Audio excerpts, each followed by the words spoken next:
Okay, good evening, everyone. Happy Thursday, and welcome to Hoops Hobby Hangout.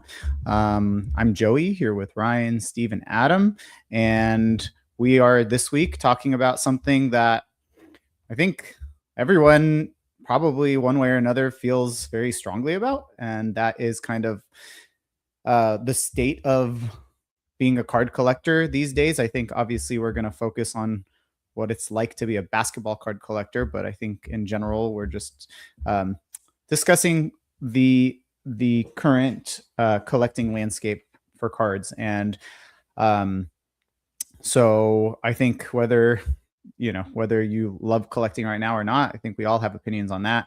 But also just kind of where things fall in terms of the leagues, and obviously March Madness started today, things like that. So a lot we can discuss.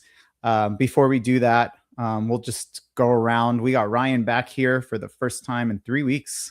So Ryan, how have the last few weeks been? Got any updates, hobby or otherwise? Good, man. So I took some time off to go skiing last week, or snowboarding. I snowboard. I know I'm very jealous But of you. yeah, it's been such a weird winter here in Colorado that haven't gone that much. So unfortunately, I'll be out again next week. I was telling you that before we started, but I do have a kind of a cool pickup. This is a 0708 platinum medallion. It's Marcus Nice. Camby. Now, these are probably the worst platinum medallions, but they're hard to find because they're out of 25. So, Oh, dang. pretty excited to see that one show up. There's been one hanging out on eBay for a long time at I don't know, over $100. And that one came up for auction. I can't remember what it went for, but it's definitely less than that. Yeah, that's from the Upper Deck era of Flare Ultra there. I think they get 2 years out of like that.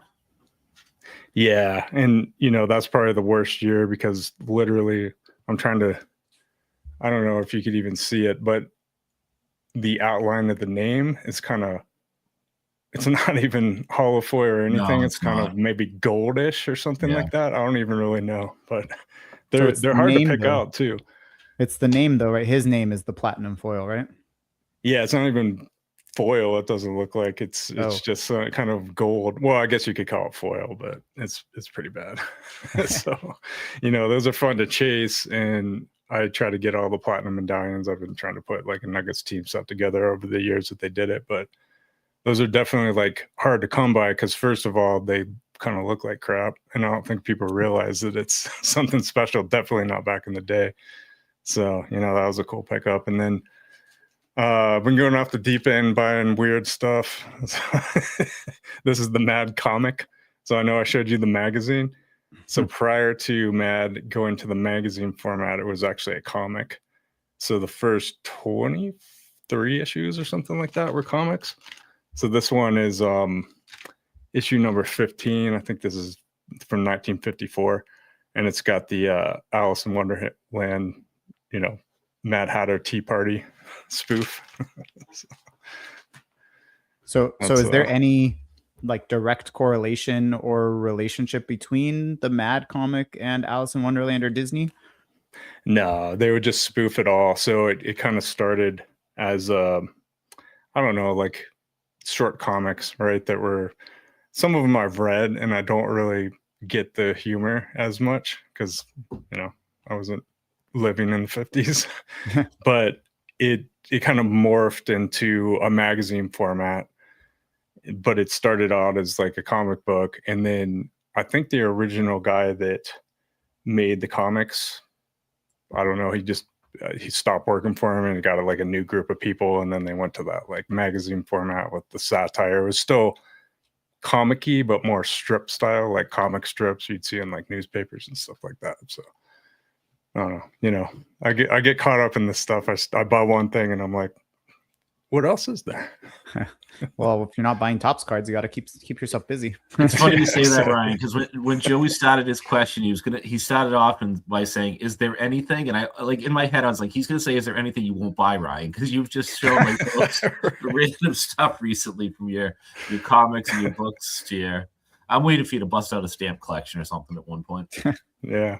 Hey, I got into coins for a hot minute too. I've only got 3 of them, but I was like, oh, coins are kind of cool. I gotta like limit what I'm getting because I will go off the deep end. Yeah. That's very cool. Awesome additions. Steve, you got anything for us this week? Nothing really. I do have two for me big PC cards on the way. One WNBA, one NBA, but both of them were bought about 2 weeks apart, but unfortunately they're both off the eBay authentication. So Ryan will probably be done with his ski season, all of his vacation time by the time I get those in hand. So I'll be able to share them with everyone here. I haven't even. One of them is an Asia Wilson auto I bought week and a half or so ago. I mean, I haven't checked the tracking, but I know it's shipped because I got the notification that it's shipped to authentication, but I've got no updates on that one. I'm not a fan of the authentication process. I'm so like, I buy a card, I want it in hand. The fact that it delays it 2, 3, 4 weeks really bugs me. But when they come in, I'll show you guys. They're some nice cards. Nice. Looking forward to that. Yeah, obviously it's just so annoying that you have to wait so long for your cards. And I don't even know if they do their job very well, but Adam, what do you got? I got a couple of things in. I think I've showed them to you guys already, but Tony Parker silhouette. Is that 13, 14, Adam? What year is that? It says 13 on the back, so probably 13, 14. But prime. That set. I like the prime patches on them. It's cool too, and they do like the arms and stuff like that through the silhouette. I always like that better than just kind of like the cutout on the side. And then I've got a couple 24 karat memorabilia patches. Gervin and a Shaq Celtics. I've been after a Shaq Celtics piece for quite a while and came across this one. I was able to bundle these together. What's that Shaq numbered to? 7. Oh, nice. Yeah. I've never even seen that particular variation before, but all of his Celtics stuff seems to be fairly rare and fairly sought after as well. Most Celtics collectors kind of like that, so there's usually some competition around getting one. How many years did he play with Boston? 1 year? Just one, yeah. Yep. Yeah. That's very cool. And that set, is it themed for players who scored 24,000 plus points? That's my understanding, yeah. I didn't look super far into the whole set checklist, but everything I've seen is their 24,000 point players. Yeah, that's really cool. Really cool for retired players because it is their career milestone. I'm not a big fan of it for players that were active while the set was created because there's just something annoying about the fact that it's just a random number at that point. It's like. But for Gervin and Shaq, that was the end of their career. It was after their career. That's their total point score in the NBA. I think that's a really, really cool set.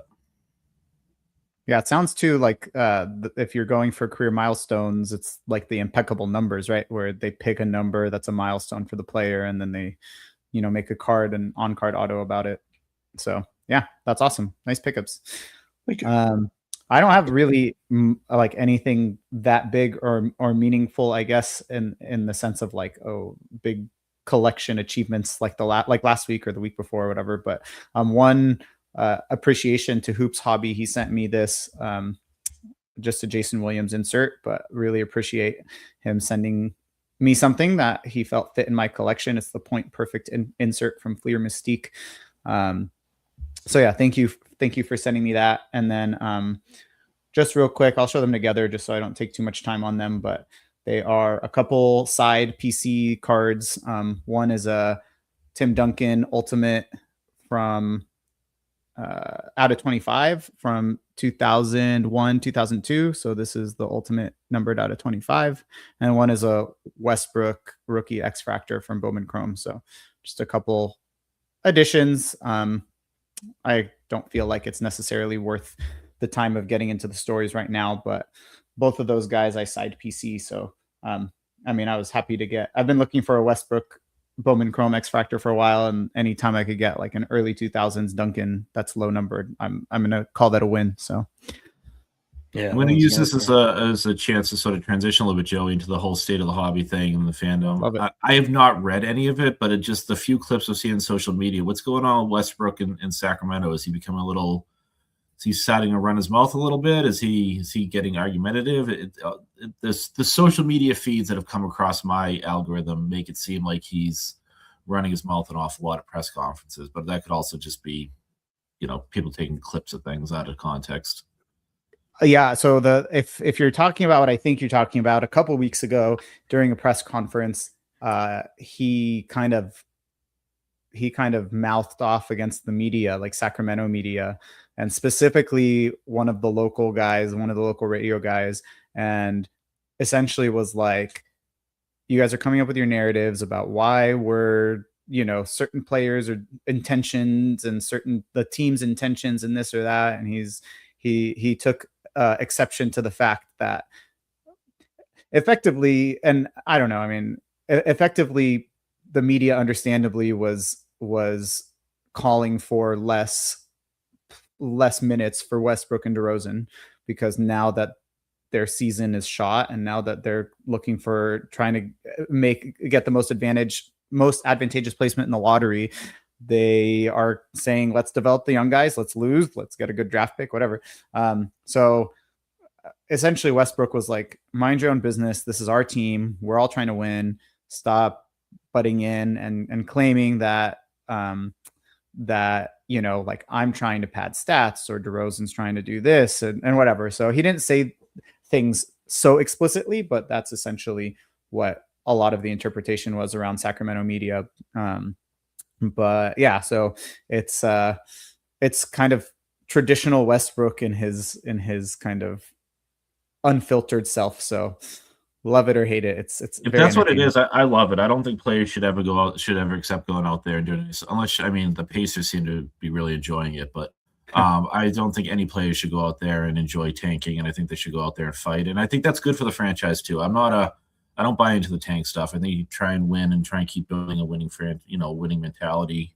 You never know who's going to be there next year, who's fighting for minutes, if the coaching staff sticks around. I mean, you never want to get comfortable with losing. So if that's what he's complaining about, good for him. Media just runs their mouth sometimes. Yeah, I mean, it's hard. I definitely wouldn't mind if they put themselves in the best position to get a top 3 pick, but at the same time, I've always know what to do with it anyways, buddy. Yeah. But yeah, so I kind of tend to lean towards where your point of view as well. So, but yeah, so it was pretty funny. Sorry, go ahead, Adam. It's not like football either, where you just have the worst record, you get the worst, or you get the best pick. Mm-hmm. So you get better odds, but you could tank and have no growth as a season and then still get the 10th, 8th, 7th, 5th pick and not get anything out of it. So I never understood that for basketball. I don't like it on any sport, but basketball seems the least fruitful. Yeah, and especially if you want a fun little exercise to do, go through and look at how many number 1 overall picks have won NBA championships. Yeah, it is always still like the luck of the draft too, but I think the thing that people, Adam, to your point, you're saying like you still might end up picking, bottom, like at the 10th or 8th or whatever, is that's what Sacramento fans are clamoring against. It's, the worse your lottery odds, if you're the worst record in the league, what you're guaranteeing yourself is a top 5 pick, versus if you're the second worst, it's top 6 pick, and then it's top 7 if you're the third. So now they're in the 4th spot in the lottery. So yeah, they have barely less of a chance to have a top 3 pick than those above them, or below them, but potentially they could be as low as 8 now. So that's really the big issue. But I kind of agree with you, and especially in a draft like this, like so loaded, you could get the 10th pick who ends up being the best player in the draft. It's so.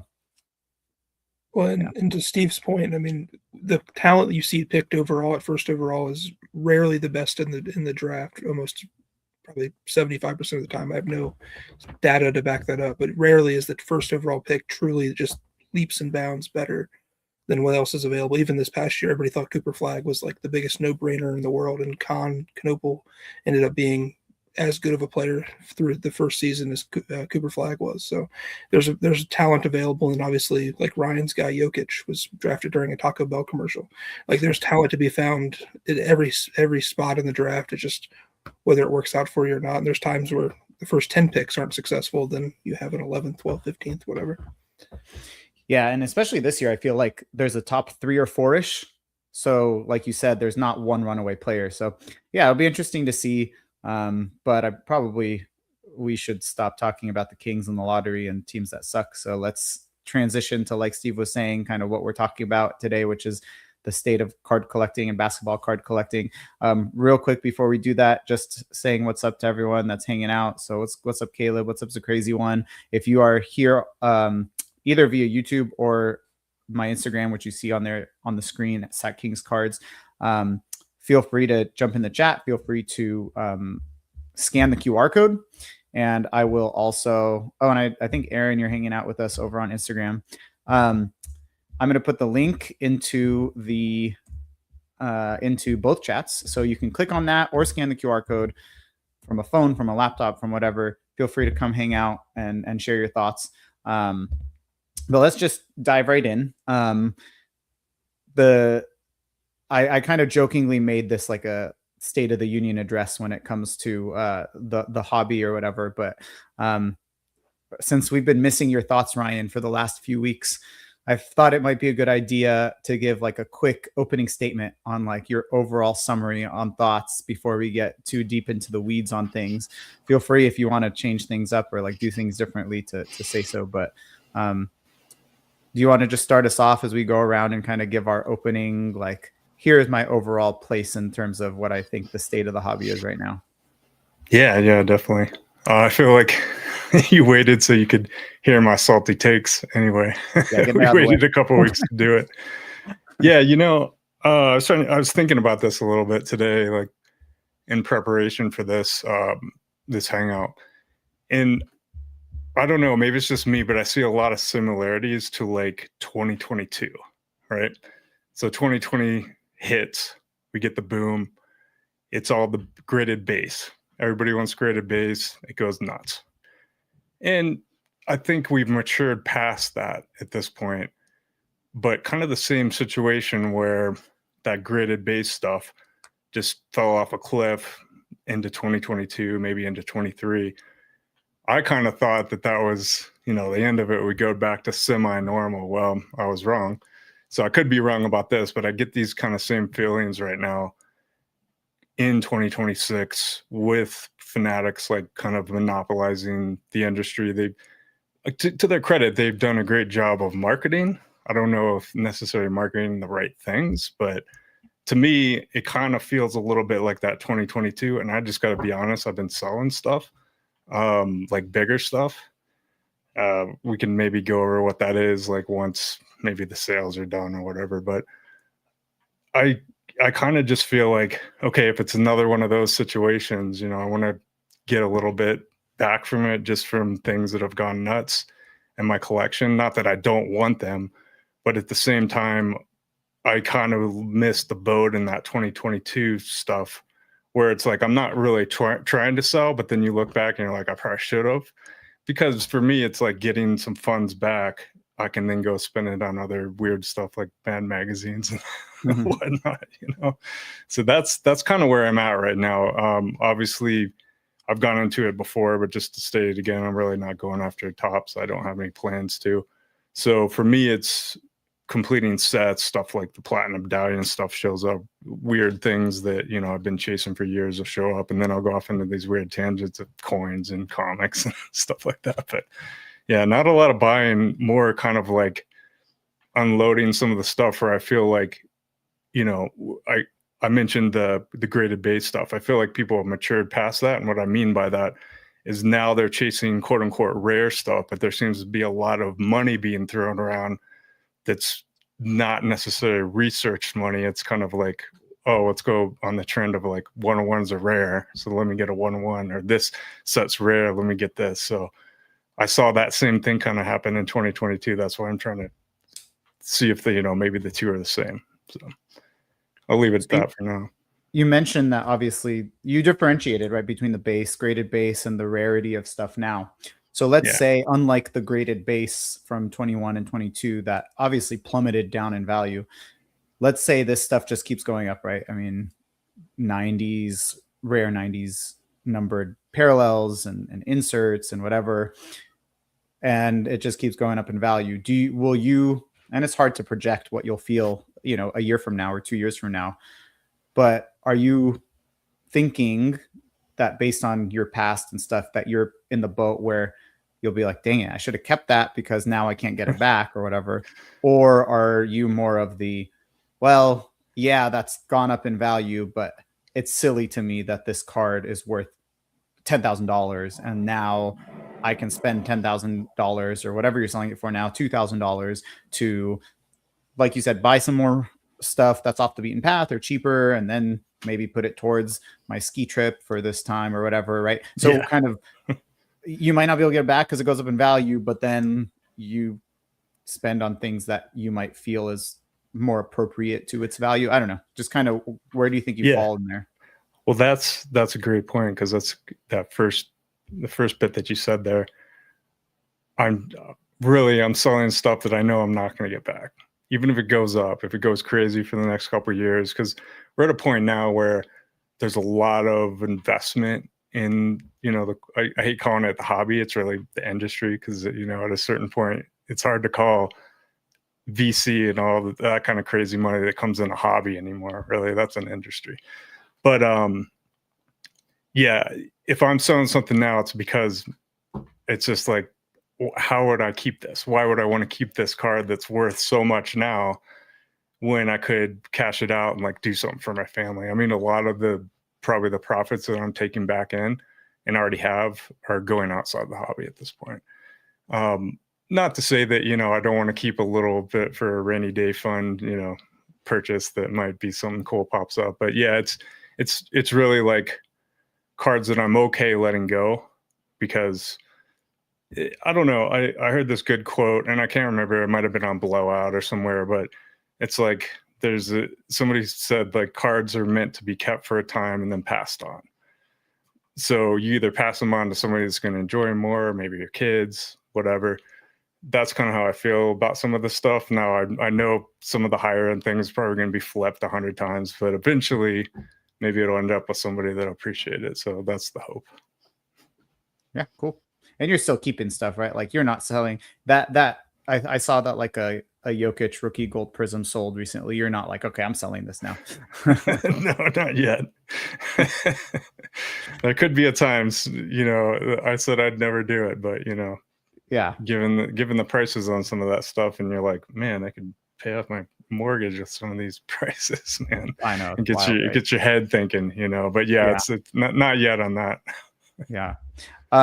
Awesome. So just a comment from the chat, who I think is from the conversation, Dan from Brewer and the Baker podcast, seriously considering selling his 89 Fleer Billy Ripken F-Face PSA 10, approaching $1,000 with a pop count of 3,000 plus. Yeah, and that's another, I guess, angle to all of this is it's not just the super rare 90 stuff. It's also the high graded stuff, the PSA 10 stuff. And I mean, I don't know that now. I mean, that's part of this whole landscape of the hobby right now is that PSA 10 stuff is going for crazy amounts. Did you guys see that? I'm forgetting the name. There's somebody else that started like a basketball card focused podcast within the last month or month and a half. And he did like, I saw a reel going around about the Michael Jordan metal universe base, how like a PSA 9 sold for $600 and he was saying the PSA 10 sold for over $9,000. Those are crazy values relative to each other. So that's kind of, what I was mentioning before of the graded base craze. That's like the carryover in a way, if you think about it, because it's pop. It's like, oh, well, this is, this PSA 10 is only pop 10 and you got thousands underneath it. But as we've seen recently, a lot of the grades are maybe not what they say on the label. So if you're buying the grade, I think that's the wrong approach. I mean, that's my opinion on it. Other people have a different opinion because they could buy that PSA 10 and then it spikes in value. Those go up more than it seems like, the lower graded copies, and they're more desirable people. They're easier to promote and pump up and whatever. But I don't know. That's kind of like, seems like a carryover to that whole graded base phase where everybody wanted the PSA 10s as well. And then they realized, oh, there's thousands of copies of this, and then they just plummet. So So I'll agree, and I'll counter it a little bit too. So I didn't see that, Joey, but if I saw that card sold as a PSA 10 for, I don't know what you said, 6,000, 9,000, 9,000. it wouldn't surprise me at all. I think 70s, 80s, even 90s cards to some extent for a set like Metal Universe were relative to today's, short printed and not printed with the same high quality. So to get a 10 is much harder. They're not cards that were graded back then, so they have been raw probably for an extended period of time and then graded more recently. And both Adam and I know a guy in Australia, New Zealand. He has a museum of Celtic stuff. He's got money to burn, and his goal is to get the highest graded copy of every Celtics rookie, and then he does some sets too. And not for me. I don't, buy the card, not the grade. I live in a different world. I completely understand guys that have money to burn and they want that PSA 10, and there's a lot of set collectors, and that registry thing is a marketing genius. And that's been, even if it's not how I collect, that's at least been a constant in the hobby for a couple decades now, right? And those collectors collect that way. We mentioned Dan's in the chat right now. On the Brew and Breaker podcast this week, they did a deep dive into Series 1 baseball from Topps, and made comment that, and I think we've talked a few times on our podcast, that the baseball side of the hobby or the industry, Ryan, definitely has people that do a lot deeper research, right? So the estimated print run on Series 1 Topps for the base cards is $1.2 million per card. 1.2 million copies of each card, right? Wow. And they're printed with, modern standards, high, better computers, better imaging, et cetera, et cetera. So that grading a Cooper flag base card that probably has 1 million copies of it will likely not have any long-term value that's significant versus a short printed, highly sought after Michael Jordan card. It doesn't raise the flags as much for me. So I just want to make that point. And Dan's correcting me. 1.6 million is the estimate for each base card in Series 1. The other thing I was going to say is, Joey, I'm going to sound like such a contrarian here, but you mentioned that talking about the state of the hobby, a lot of people have strong feelings. I think my strong feeling is that I'm pretty apathetic about everything right now. Like, nothing's actually, I'm a guy that likes to get excited, or I like to be kind of cranky. I like to have that mass hole in me. There's really nothing happening in the basketball side of the hobby right now that I think is really notable. Like, Topps put out we had Topps flagship, and I think that got people a lot of excited. I think the Living Legend set that Adam's going after actually does have a lot of following. I don't know if people have really cared all that much, other than marketing telling us we should care about Topps Finest dropping, or Topps Chrome, or Chrome Sapphire, or did Topps 3 actually come out? Like, are people ripping that stuff? It's a premium set. Midnight, is that, my concern is, or not even my concern, but I'm just like apathetic. I'm not seeing a lot of engagement and excitement about the hobby and these products that are coming out and what Topps doing. I mean, we hear about the rippers, breaking through this stuff, but other than that, it's kind of I don't know. I think it's sort of just a muddy area right now where there's not much happening, which surprises me. I thought Fanatics was going to come out a little more aggressively and be talking about, stuff like 5-star or Dynasty at this point. It's really just, here's a few paper products, here's some random did you guys know there's something called All-Star Cactus Jack Chrome? Like there's some weird stuff out there, but not much to get, I think, to respond to react to one way or another. And Adam, I know you had something you wanted to say. In response to the grading the PSA 10 thing, I think that was a good point, Steve, that it's not the same high population as some of the more recent stuff that Michael Jordan, so it might not be the same. But I think to Ryan's point, I think the point of the reel was a PSA 9 and 10 is interchangeable potentially, so you could crack a 9, send it back in, get a 10. And so it's crazy that there's those differences. So just to make that clarification. And Gary agrees, Steve, about the apathy. And just to read it for the people that are listening rather than watching, I agree with the apathy, but I think it's because Topps is marketing to breakers and gamblers. I'm not even seeing much of their stuff at local shows. And so it's funny. I kind of was thinking about, because I think Gary was the one. Yeah, I think Gary was the one who was in our story asking for thoughts and whatever on the state of the hobby was saying, like, let's talk about how Topps is doing a half a year into their product releases and stuff. And Steve, you mentioned apathy. My thing that came to mind was the Topps releases and like 25 26 basketball just seems like it has no personality. That's what like jumped out at me. There's just no personality. Everything is kind of looking the same. Like you said, there's very few sets out. There's nothing that moves the needle. There's nothing really like themed interestingly. Even the stuff that is supposed to be what Topps builds its fandom on, like Flagship and Chrome, is kind of underwhelming. We've talked about the photography. We've talked about like comparisons to previous Topps Chrome releases. But anyway, so I think a lot of that is pretty consistent with what we're saying. Obviously, we can talk more about that. The crazy one says that a friend of his got a 101 Cooper Flag Midnight Auto, and he's telling him to move that ASAP. And then Gary also mentioned that this is because Topps is marketing to gamblers and breakers. So he's not seeing that stuff again. So it's like, it's kind of like you guys mentioned, the industry and stuff like that. Sorry, Adam, you had unmuted at some point to talk about, to respond to something when we were talking about the graded PSA 10s. Yeah, I was just going to run back to that. Steve kind of pointed it out, but there is kind of, I think, a big difference in the market for those. Like, all of us here are true collectors, and I don't think any of us would pay a drastic, if any, premium for a PSA 10. But then you look at the people who are uneducated and don't know anything. That's all they know is that PSA 10s are the move, when PSA 10s move more simply and easily, more liquid, whatever it may be. So I think there's just kind of a stigma around the industry, to use that term again, that if you're buying and selling cards, if they're not PSA 10s, there's no reason to have them almost. And it's silly to us because we're thinking, like, as you said, a 9 and a 10, the only difference is it was a good day and a bad day at the grading office. So to pay such ridiculous premiums to all of us is ridiculous. But other people look at it and they think, oh, if I don't have PSA 10s, that's all I ever see on the internet. That's all I ever hear being blasted. If it's not PSA 10, it's not even worth having kind of mentality, which I think is ridiculous. I think it's all artificial rarity, artificial money. I would certainly take PSA 8s or 9s or 7s or whatever else for a fraction of the money. And I think all of us feel that way.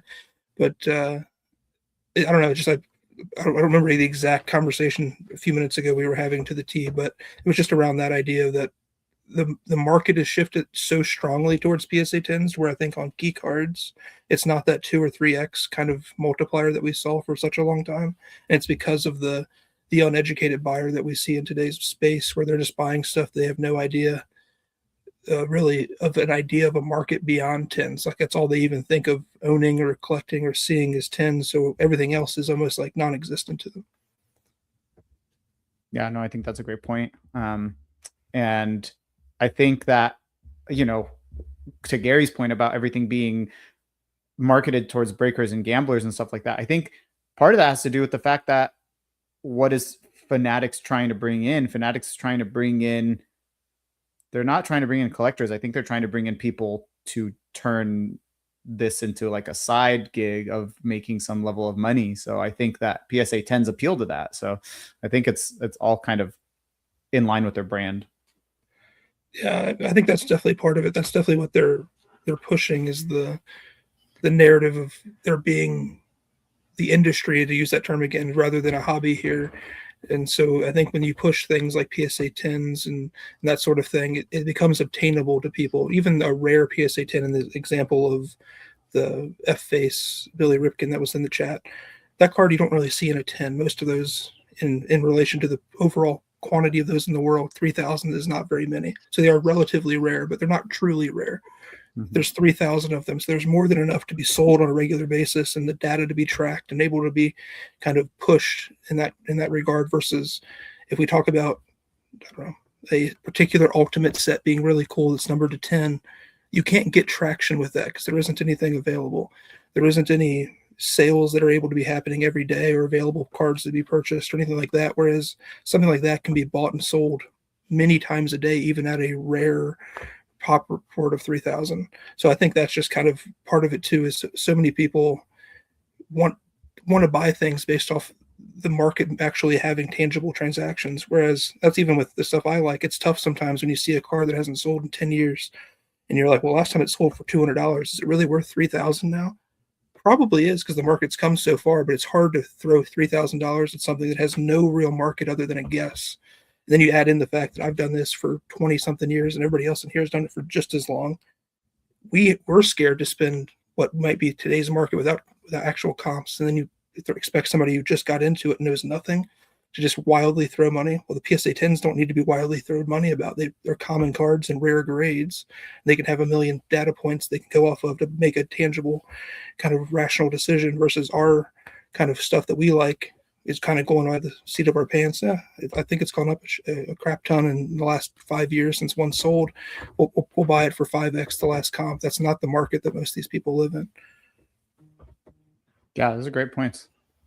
Yeah, it makes sense, Adam, too, because if you look at like from a card show perspective and people going to a card show and just getting into it and being excited, they're seeing that, because I even the last one I went to, you just see showcases. The showcases are just graded. Everywhere is graded. It's the parallels. It's, it's not base anymore, but it's, just a slight step up.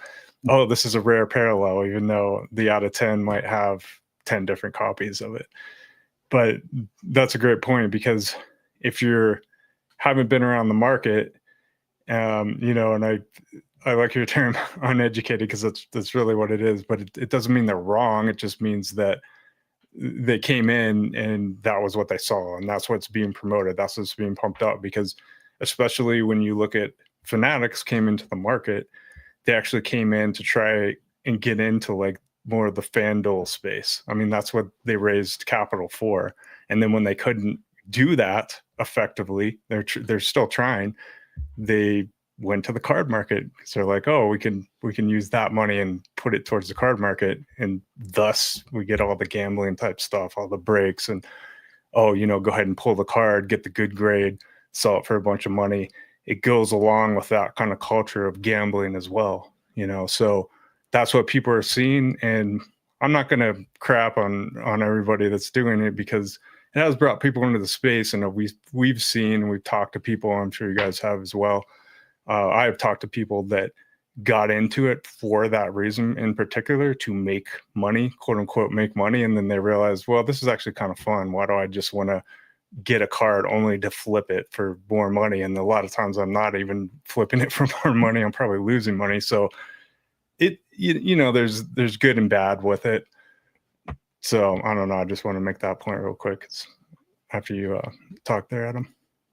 Yeah, I mean, I agree with you completely. I think the gambling side of things is definitely a large forefront of the hobby. I know people in my personal life that are degenerate gamblers, and they do that as a hobby poorly. And their only interest in cards, when they know that I collect them, is asking about the cards you see on commercials or ads on Instagram or Facebook and things like that are almost never anything that correlate to what we're into. That's what they see. So they see an Arena Club post of a PSA 10 Mike Trout rookie that's pop 5,000. None of us are intrigued by that, because you could buy the card raw for 2% of the price. We don't even care about a base top Mike Trout rookie in the first place, but like that's what they see. And then the next thing they see is Wemby, or they see Cooper Flag, or any of that kind of stuff that's being pushed so heavily. And I just think that that's kind of like the ability, they have the ability to show that because it's so obtainable for everybody. I know I'm kind of rehashing the same point here, but the stuff is just so able to be just shown to the masses, and they can take in that data and that information and make a purchase based off of it, versus the rare stuff that's truly rare and it's actually limited to a certain quantity of 50 or 25. You really can't push that market too far quickly with these people. So I think that's a big part of it. And like, I know Steve in the chats here talking about like Zion rookies. I had a 9.5 Prism silver rookie during the first boom we had that I ended up selling for like $2,800. That card now is like $100. Yeah. You know what I mean? So it's like the craziness of that. I mean, it's just unbelievable. And that's the stuff that if Fanatics was in the position 5 years ago, would be pushing and saying it's the best investment of the future. Buy a high grade Prism silver of Zion and look and see how you can turn $100 or $2,800 into $100. I mean, just foolish things like that. There's too much pop on that stuff. And I think so much of the market now, when you look at it that way, and you look at an overall market cap, like you would a stock portfolio, you say this card has a pop of 5,000, each one's worth $500. So you're telling me that total market cap is that much money of this particular base card? It just doesn't even seem fathomable. The one that really gets me on that kind of a topic is the Pokemon stuff. And I don't think anybody in here really actively buys it, but you look at the pop on some of the stuff that's popular today, and it's an astronomical number, but they still sell for $1,500, $2,000, $3,000, to where you're saying that the brand new set that came out 8 months ago has millions upon millions of dollars now influxed into the market overnight. Is just weird and unfathomable to me. Yeah, it's like tens of thousands of PSA 10s, right? Yeah. I mean, I'll look one up on Card Ladder that I can see the pop and total market on real quick. I don't even know what a big card is recently. I know people like that Umbreon Moon card or whatever that's a few years old now. Pokemon is such a different beast. It's just got so large of a market. It's hard to collect sports cards and like even fathom how many people are collecting Pokemon. I mean, it's just on a different level. You just look at channels on YouTube, like the largest sports card collector content, channel or whatever, is just dwarfed by even a mid-sized Pokemon channel of millions of subscribers. It's such a different beast. It's crazy. Yeah. I don't know if I can show like this card very well, so I don't have one tangibly to show it. But the Moonbreon. Yeah, that's a really popular card. That's just one I knew off the top of my head from seeing it around. That card in a PSA 10 last sold for $3,500. They say the market average is $3,800. When I click pop just on PSA, load it here again. There's 20,184 copies. So if I use the $3,800 number that they say the current market value is and multiply it, it's saying that card has a $77 million market cap. Where was $77 million before this card came out? You know what I mean? Like that stuff doesn't make any sense to me. And I know the market is huge, and there's so many people that like Pokemon, and I'm not hating on them for doing that. Like, that's cool. Do your thing. I'm happy for you. But how can there possibly be a card with that much quantity worth that much money? I'll never comprehend that. No, I don't think any of us can. And to kind of bring this back to basketball, but I feel like what I'm about to say might apply to the Pokemon too. And kind of thinking about the two things we've talked about, which is like this industry versus hobbies thing, and then the apathy around Topps and addicts. I'm going back to what Ryan was saying around the Zion time, the 2022 and the bubble and the COVID and all that stuff. And what we're missing is affordable products right now, right? So like I'm on one of the major internet vendors right now, and a box of Topps Finest Hobbies almost $1,000. They have something called a holiday calendar that's $350, right? There's also not the heritage for basketball. And this was one of my fears for Topps coming in to the basketball space, was they were just going to try and rinse and repeat what they do in baseball. But baseball and basketball collectors are very different. And I'm not even going to try and get into it right now because I want to get to the point I'm going to make. At least in 2020, 2022, 2023, when these other hype markets were coming, there was still stuff to be beneficial to the collector, right? Stuff was getting open. There was a lineage to it. So yeah, no longer could you get a $65 box of Revolution that quote unquote the true collector wanted. It had on-card autos. Now it's a $150 box of Revolution sticker autos. But you know what? Keep ripping that, people, because the me's of the world want that Jay Crowder Galactic coming out of it, because I'm going to search for that Galactic. The Galactic has a heritage to it. People are going to chase it. People want it. So that gives back to the hobby sort of stratosphere by having that stuff out there, right? I don't feel there's anything Topps has established yet that's that type of cut, because they're brand new to it. But they're also kind of producing some not great looking stuff. Like I got an Olympics gold refractor, and it looks like a foil card. Like it's not a Prism Gold. It's not an original refractor. It doesn't look good. So Topps is trying to continue pushing this hype, but they don't have the brand behind it. They don't have, and I was saying to Gary in the chat, you go into a show right now, I'm not seeing graded Cooper Flag rookies. I'm not seeing whatever, and I have a few friends on Instagram, Alex Connell and such, that do like some of the Topps inserts. I'm not seeing that stuff at the shows. I'm seeing graded Prism. I'm seeing Kabooms. I'm seeing Downtowns. I'm seeing Flawless. I'm still seeing the Panini era stuff, because that's what we as the basketball collectors know. So if I'm a vendor, that's what I'm going to go get for singles. I'm not, and Topps has been around for about a year now, and I'm not seeing that stuff. And I think it's because people don't know what they want to chase. And I don't think Topps is doing a good job marketing to the initial hobby side of things to get people excited about a product. They're just telling us, hey, the baseball guys love these All Kings cards. So here's the LeBron James All Kings card. You should all want it. And we're like, no, we don't. We want a nice game use patch or a card from the NBA with a picture from the NBA Finals, or we want different stuff. And I think they're missing that part of it. So there's this hype and this money and this market cap stuff going into it. But I don't think there's the collectability of the cards right now. Whereas back in 2020, like I said, 2024, I mean, there were cards that quote unquote collectors wanted to collect. And that there's just such a gap right now in that. So we could have all laughed at the Zion rookie stuff. It's like, good luck, guys. And if I get a blaster and I pull one, I'm sure as heck going to sell it. But I was also going to buy a blaster because there might be some cards I wanted in there. I'm going after a base set, or I really like the fireworks insert, etc. Now there's really no reason for me to go buy a blaster. And I feel like we've seen that with stuff sitting on shelves and prices being insane. I'm sure we might end up liking the All Kings cards, Dan, but so Dan's from Brewing the Baker podcast, and he did a deep dive of Topps, like I said, Series 1, and they were talking about All Kings, and I'll probably misquote him, but All Kings was an insert in, let's say, 2023, I think he said. They didn't have the following year, and then Topps was able to look at the market and realize, wait a second, collectors are going after these, and people are starting to pay up, and the auctions are selling higher. So they brought it back in 2025 and 2026, and it's been a chase card. So it's been the reason to buy Series 1 hobby boxes, essentially, is what I got from how Dan was talking about. And they found it. It was almost like how Panini did with some of, like, when we were chasing, the original kabooms that people liked or didn't like. They were in products and they just had them out. From downtown in 2016 studio was not a hyped insert. We weren't told to go buy it. People were like, wow, this is really cool. Like a very artistic take on 3-point shooting. And then Panini's like, we're going to tell you guys it's even better because we're going to put Shaq in it the next year. Just call it downtown. But there was an organic desire that built to collect these cards versus just them producing stuff and trying to pay people to tell us what to collect. I think we might have lost Steve. I was wondering if it was me or him. Oh no, he was on a good rant. Yeah, he was on a great rant.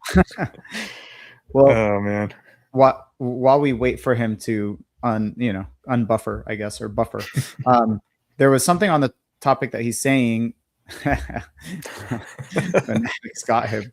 So Brian. So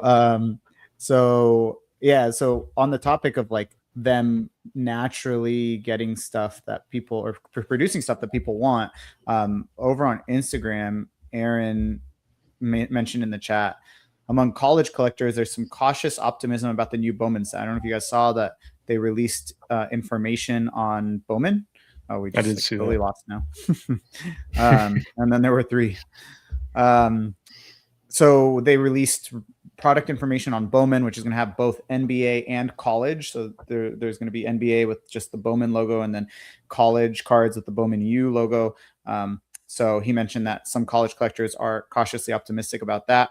That could definitely be something that could be a niche that, because with baseball, Bowman's all about prospects. So this could totally become one of their niches, with Bowman being college, like where future players' popular first college cards, or not first Bowman, I don't know, whatever you call it, first Bowman cards come out. So yeah, it's definitely a great point. And Gary just mentioned that it looks great as a big college collector, but the ridiculous prices is keeping his excitement down. And Steve was mentioning the ridiculous prices, so it might be a good place to shift over to the breaking side of things, right? Because that's why prices are high, right? Is this whole breaking thing, because nobody is going to be able to afford to buy a what's up, Steve? Welcome back. Device change. But nobody's going to be able to like, how many people are opening nearly $1,000 boxes of Finest? That's probably really rare. The percentage of Finest boxes opened by individuals is probably pretty low. but you know, if a breaker can charge what, I mean, you charge $30 a team, that's 900, right? That's $900. And I'm sure they're not charging $30 a team, but you charge $30 a team, that's $900. That's a $900 box of cards right there. So, you know, what do you guys feel in terms of the role breaking has? I mean, I know we know the role breaking has, but does anyone have any thoughts on like the breaking side of things? Because I don't know that we've really touched on that too much. I think the breaking side of things combined with the repacks are the combination of what I think has made the market what it is currently. Because you see most, I would say most, but a lot of the breakers you see online also do repacks. And they buy the hits that they pull for customers. So it's almost just like I don't even touch tangible cards. I hit cards or I don't hit cards, and then I sell them to them and I get credit back and I repeat the process. Like I saw just today on a Facebook group, like 3 straight posts of people paying. I think it was like 98% of eBay comps for any case hits. So it's like none of us care about case hits. We don't care about a Kaboom or a Downtown. How many people out there also wouldn't care, except for the fact that they're so liquid that they can then sell them to this repacker. So like you take the repacker out of the process, you take the big breaker out of the process. I feel like you don't really see the market reflect that much interest in those cards. I'm not saying nobody likes them. It's just the value that they have is astronomical. I know a few weeks back we talked about the manga, like Steph Curry card, for example. If there was no repackers and no breakers buying back those hits, I can't fathom that there's a world where we see just an everyday collector thinking it's a $30,000 or $40,000 card.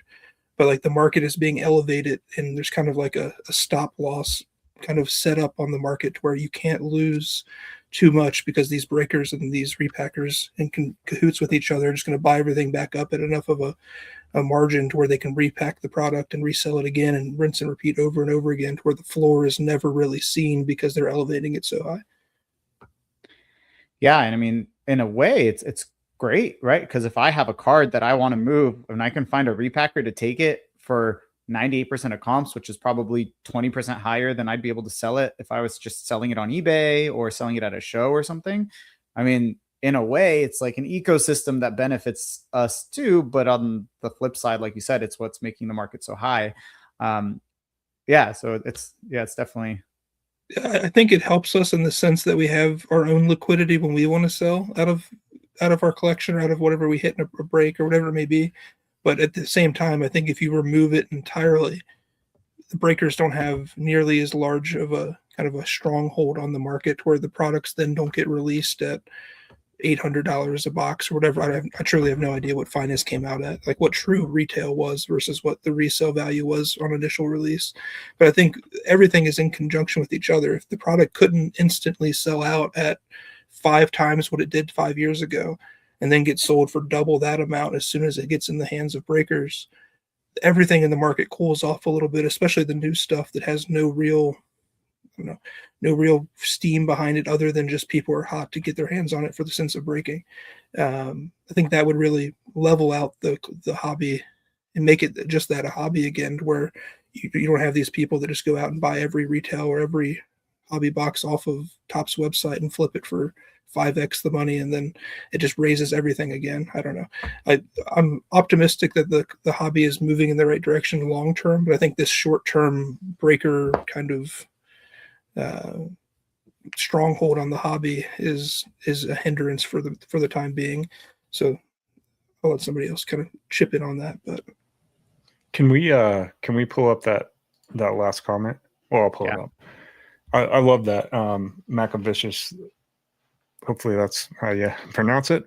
But anyway, he says breaking has been bastardized, and it sucks because it was a great method to get what you want. And that's extremely true, because back in the day, the first breaks I ever joined, well, some of the first breaks was nuggets, because I'm like, I want to break the nuggets, and people split them up by teams so that you could break a more expensive box. They're nothing compared to what it is today in terms of like cost, but it's just crazy what it's become. It's just become almost like another gambling mechanism, and I don't even like get in whatnot and do all that kind of stuff, but it's like they're spinning wheels to get the teams. A lot of times you'll gamble to even get a team, so you just blow money to get nothing. And you might get a team that you don't even have any idea who's on the team or like any of the players. And it's gotten to the point where it's mainly just about getting and pulling something of value so that you can go resell. And it's like totally, I don't even know. I'm sure they do team breaks still, but that's really not like the majority of what people are doing. And it is sad. So just want to highlight that comment. Yeah, and just in case like someone's listening, the comment was that breaking has been bastardized and it sucks because it used to be a great method to get what you wanted. And I think that was a moment of proof the host isn't listening to the other host, because Ryan definitely read that about a minute ago. I'm sorry, I didn't think you read it. I apologize. Hey, no, we'll say it twice because it was such a good comment. It's so good. Yeah. And I think like someone mentioned it, or maybe both of you, that just the focus. I think to me, one of the overarching themes is that the focus now has just shifted so heavily towards money in everything, right? In what prices sell at, and buying boxes so you can resell them for more, and then buying boxes and breaking them so you can make money off of the breaks, and getting cards for as little as you can, Ryan, like you just said, so that you could sell the cards you make to make some money, or going and finding deals so you can flip those cards for more money, or whatever, right? It's just shifted so much to the money. I mean, back when I was breaking, and like when you were breaking, I mean, correct me if I'm wrong, breaks equaled the cost of the box, right? It's like they were breaking up that $150 box of cards among 10 people, or they were breaking up the $500 National Treasures box among 10, 15 people, or whatever. So it's like the purpose was to actually give, maybe there was small profit in there, right? I mean, maybe the breaker was making, $50 off the break or something, but people were actually given an opportunity to access opening cards or ripping wax, or potentially cards for their team and their PCs for cheap, for less than the cost of a box. And the person doing the break wasn't focused on maximizing the profit they could get out of it. And so it's just the shift towards focusing on the money and how much money can be made and how much juice can be squeezed out of that lemon is just killed everything. It's killed breaking. It's killed the distribution of the boxes. It's killed finding cards online or on eBay, because everyone's just gobbling up whatever they can that they think can make them money. It's killed what Aaron mentioned in the stories this week as something that his thoughts killed ComC, because ComC doubled their shipping prices again. So now it costs so now the base shipping price is like 50 cents a card plus 25-cent fee on every single card when you ship. I mean, it's just not usable for low end cards anymore. So it's just maximizing every cent that you can get has totally just changed the landscape of things. Well, Joe, it was like, back in the time that we were breaking, and I broke into when people were trying to profit off of it. So initially it was just the guy who was going to buy the box, and he went on blowout forums or wherever else, and he said, hey, help me split up the cost of the box, buy a team or something like that. And then I think people got incentivized to then set up breaking companies. But a lot of those early ones, like the ones that I remember breaking with, they still kept that like team mentality. And now it did morph eventually into let's break more randomized and stuff like that, just so I can keep my breaks going. They started putting more money into trying to get boxes and get in the stuff that people wanted. So then you got overhead to do that and whatnot. But yeah, it totally started with just guys paying the price of they just wanted to make their money back and maybe a little bit extra to like ship out to people. But I don't know if you guys had any other thoughts, but my kind of thought in this, I know we only got a couple minutes left, but it's like, when all is said and done, these cards have to end up with somebody that wants them, right? Or otherwise you can't endlessly flip. It just seems like that's unsustainable. Like we're gonna always chase the hits, but the people that actually want to hold the card, that's got to be the end goal, right? It doesn't seem like it is now, but at some point there's got to be somebody out there that says, no, I want to hold it. And maybe the reason they want to hold it is because they think in 10 years that it's, going to go up a bunch in value. But it seems like the mentality now for a lot of people is just that quick flip. And when does that burn out? I thought it was 2023, but I was wrong. Yeah, it's interesting that you. Oh, go ahead. I'll defer to you, and then I'll go. Go ahead, Adam. I was just going to say, back to like kind of that repack kind of idea. I think that's what keeps that from happening, because like how many people are out there that wouldn't buy, that want a downtown, let's just say it's $1,000 card, for example, want that card if the value of it was $10. 99% of the people who are buying those, whether they're quote unquote collectors of that team or just flippers, are buying it based off the value being high, and that the ability to get out of that card at a high percentage of its value is continuous. So if you took away everybody that's buying those at basically 100% of their value off eBay, how many people really want them? I think if you took away that for a short period of time, you would see rapidly the value of those go down, I don't know, 75% or more, because how many people truly want them if they weren't worth anything? It's like, that's how I collect. I buy things I like more than I value the money, and I don't care what happens afterwards. But we're outliers when we think like that. Most people are buying things and they're saying, this is worth $1,000 today. Worst case scenario, when I buy it for $1,000, I could sell it for $980 tomorrow, and it's worth the $20 risk to have it today.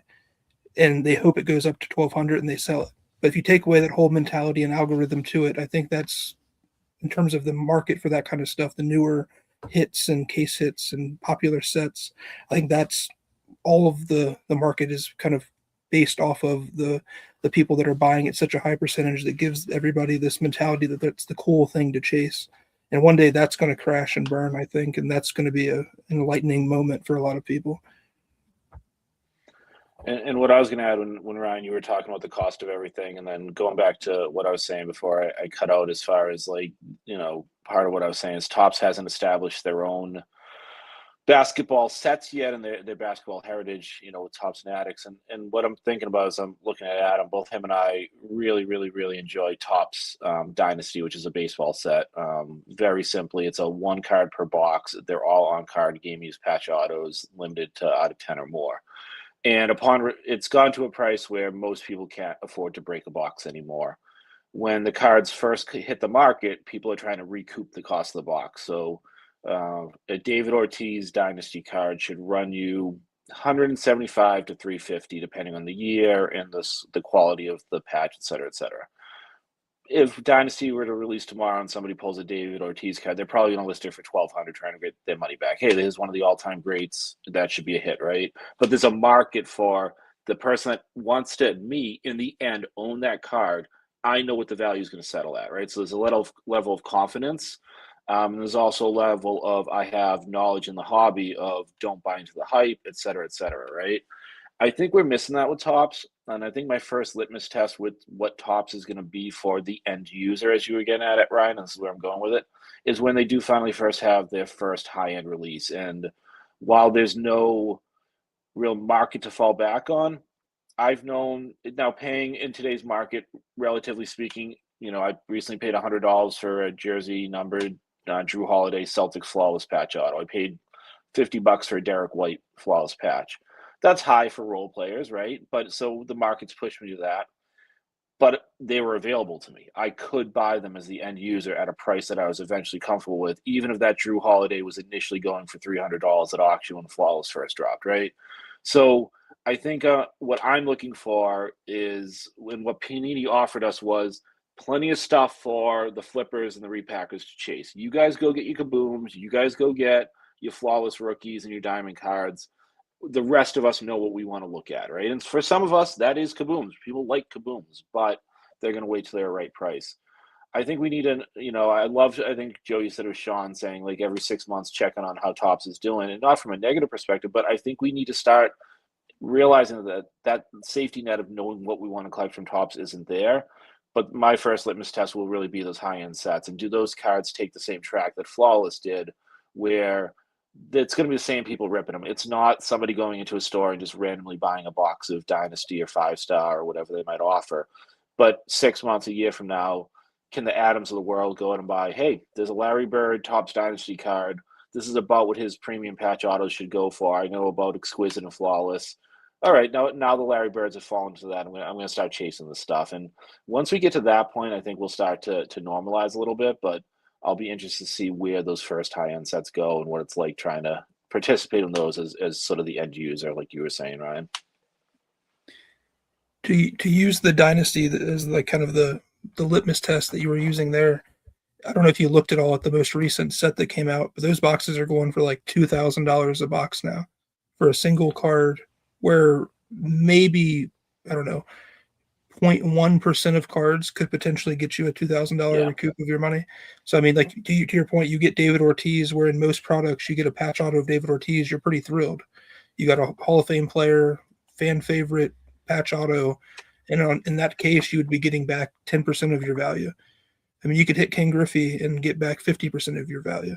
And it's just crazy to think like how high up the echelon of card you have to get to even get back to break even. And then you start talking about single boxes being picked through, and somebody's already got the case hit 1 of 1 out of it or whatever it may be, and they're selling off single boxes, and how much the odds are stacked against you at that point to even have a chance to come close. I mean, you're hoping to hit like a 1 of 1 logo man of the top 10% of the people in the checklist, or like a Shohei Ohtani. Anything short of that, and you lost. It's just kind of a crazy mentality. And I'm sure basketball will be even worse because generally it is. So boxes will be $10,000 a pack, and Larry Bird patch autos will be $1,000 once the market settles. Like, how crazy of a world is that? Yeah. And I wish that somebody who appreciated the Topps cards so far, like I know Tim picks up, he was excited for Finest, and I think he's been picking up some Chrome stuff and maybe flagship stuff. But I've seen a lot of people posting stuff. Like I know there's a guy on Blowout that's picking up a lot of Finest parallels and inserts and stuff. So see, there are people that enjoy it and are excited about it. It'd be interesting to hear their perspective, and maybe next week somebody can get on that, can share that. I think before we go, if you guys have a minute, can we just real quick say something that we're like positive about, like this is cool about the hobby right now? Because I feel like I don't think our intention was to just bash on everything, but I guess maybe that's the state of the hobby right now. What's something positive you feel about things as they stand?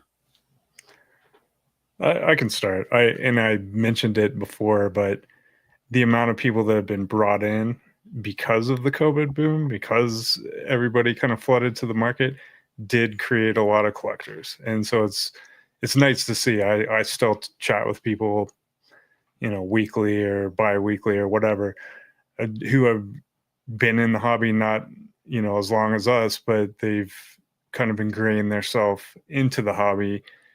Maybe they started in the boom or a little bit prior to it, or maybe something like that. But it has brought in a lot of people that just want to collect. So when we talk about end users, it's going to be those people, and I feel like a lot of people like our age are trying to get our kids into it.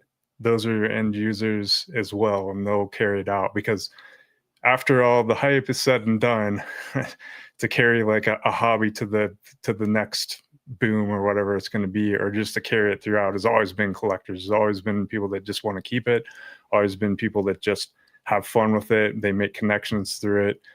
They enjoy it with their kids, whatnot. So that still exists. So that's my positive point there.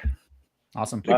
My positive is shows are great right now. I think, there's so much money in the hobby right now that if you go to a show, it's going to be busy. And whether or not you find a bunch of stuff that fits your collection, like I'm at the point where I feel like the stuff I'm looking for is pretty niche, even though it's not on eBay. It is at a local show, right? Specific game use stuff, WNBA, etc.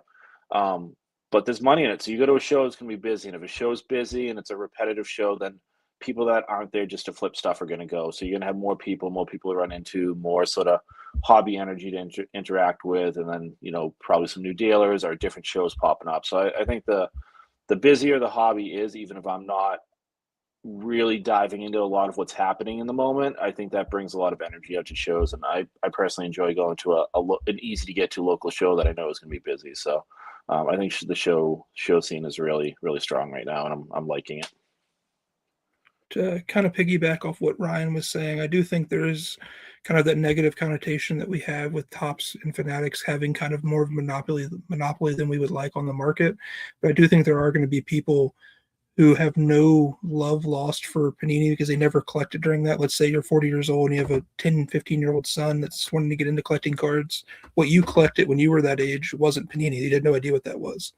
You were buying Topps or Finest or something along those lines, Chrome, to where that brand recognition is going to continue to come back over and maybe be something that ties father and son collecting or ties the lineage of someone's collecting life together.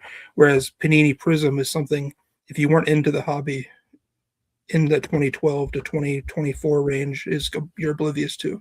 But pretty much everyone that's ever been around a sports card or even probably baseball or anything for that matter knows Topps, at least, where that name has some recognition to more people, I think.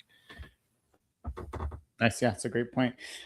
My thing is, I think that there's literally an unlimited amount of options. So I feel like we're all here because there's something we like collecting. Everybody is engaged in the hobby in some capacity because there's something they like collecting. And I don't think any of us have picked up much, if any, top stuff, but I think we're all still looking for things for our PC, even if it's pretty niche, like Steve was saying. So I feel like with every year and month and product that goes by, there's just more and more out there that everyone has to choose from. And that might be more parallels. And everyone hates the abundance of parallels, but there are some people out there that just like that specific type of parallel, that like tiger zebra parallel thing.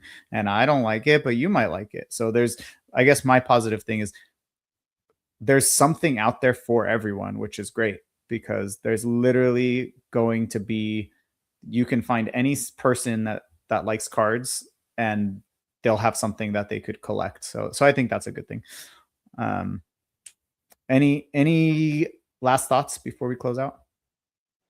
I'll just put a little plug for our YouTube channel. So I happen to have an overlap of mail days coming in. So I've got a couple redemptions from Panini that should be coming around the same time as, ironically, 2 different ComC mail days, and I'll explain that. But I think I'm gonna put them all aside and maybe I'll rip them on a video, and there may or may not be a slab in there to crack, and perhaps a rip card as well to tear into. So I'll put a little video together, a little mail day video. So that should be in the next week or two. So just a little plug for our YouTube channel. Awesome.